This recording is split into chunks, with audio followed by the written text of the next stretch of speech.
Hello नमस्ते my name is Ramesh.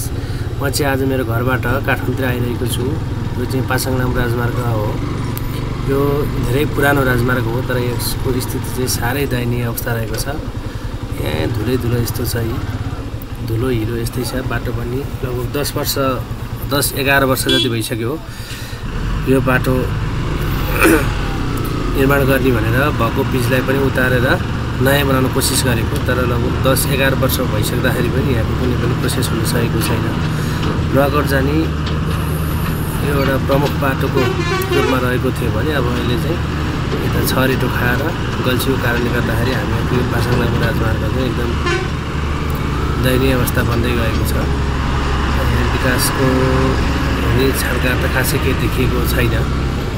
तैपनि होला कि भन्ने एउटा आश थियो। अघिल्लो वर्ष पनि यसरी कटिङ सेटिङ गरेर बाटोलाई अलिक फराकिलो बनाउने कोसिस त भयो, तर कोसिस मात्र भयो। यो बिचमा कता टुङ्ग्यो, काँड टुङ्ग्यो, काँड सुरु भयो, केही पनि थाहा भएन। अब यहाँ खासै भन्नुपर्दा गाडी पनि त्यस्तो धेरै लाग्दा पनि लाग्दैन। अहिले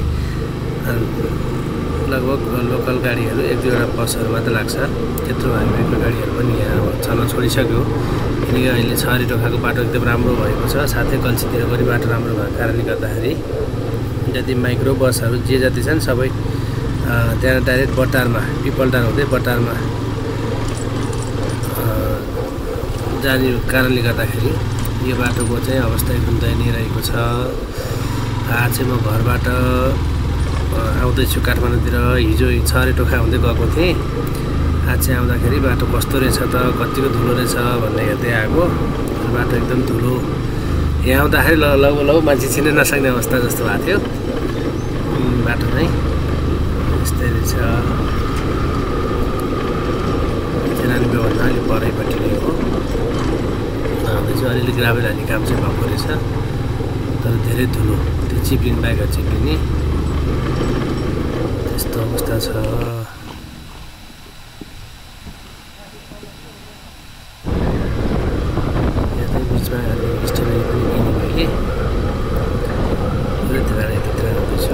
बाटो निर्माण त हुँदैछ। अब ककनी मेबी रानीबेहरसम्म चाहिँ बाटो राम्रो बन्ने जस्तो देखिया छ। कुनातिर वालहरू वालहरू भयो, छेउतिरको वालहरू पनि बन्दैछ। साथै नालीहरूको पनि नाली बनाउने कार्यक्रम पनि हुँदैछ। नेताले भरिएको हाम्रो जिल्ला नुवाकोट जाने प्रमुख नाका यो पासाङनाम हाइवे आजभन्दा धेरै वर्ष पुरानो, लगभग 50-60 वर्ष जति पुरानो बाटो हो। यो 60 वर्षभन्दा पनि बढी हुन लागिसक्यो होला पुरानो बाटो हो। त्यत्रो यही बाटोको माध्यम हुँदै त्यत्रो जलविद्युत आयोजनाहरू बने, त्यत्रो परियोजनाहरू राष्ट्रिय आयोजनाहरू बने, ठुला विकासका कार्यहरू फ्याक्ट्रीहरू बनेको छन्।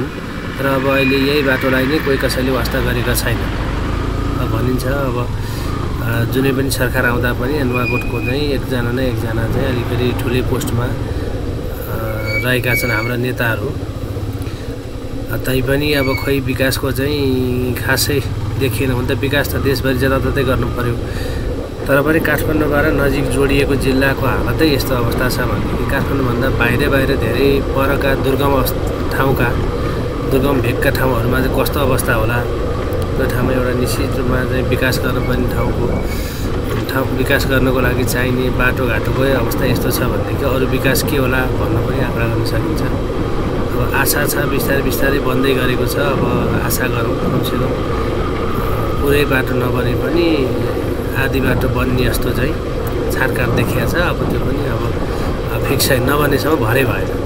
लेकिन धेरै वर्ष भइसक्यो, यो नबनेसम्म भरै भएन। नत्र यो ठाउँमा अब अहिले गाडी नजाने भने धेरै समस्याले गर्दाखेरि खेतीपातीदेखि लिएर सम्पूर्ण नै बन्द ठप्पै भइसकेको छ।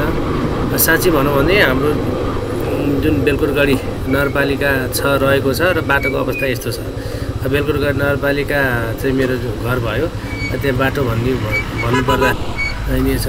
यहाँ पनि बनाउँदैछ, बाटोमा एकदम चिप्लेर भाँसिने यो गाडी आउँदाखेरि धुलै यस्तो छ। अनि अवस्था यस्तो छ, दयनीय अवस्था छ। लगभग काठमाडौँबाट 45 किलोमिटर जति मात्रै छ मेरो घर पुग्नको लागि। तर यो 45 किलोमिटर बाटो हामीले नर्मली पनि राम्रो बाटो भयो भनेदेखि पनि बिस्तारै हामीले राइड गर्ने हो भने लगभग 1 घन्टाको बाटो हो, 1 घन्टा सवा घन्टाको बाटो हो। अब अहिले त्यहाँ पुग्नको लागि 3 घन्टा पनि मुस्किलले पुगिन्छ। त्यो पनि त्यहाँ जाँदाखेरि कतै लडिएला कि भन्ने एकदम डर चिन्ता त भइ नै हाल्छ।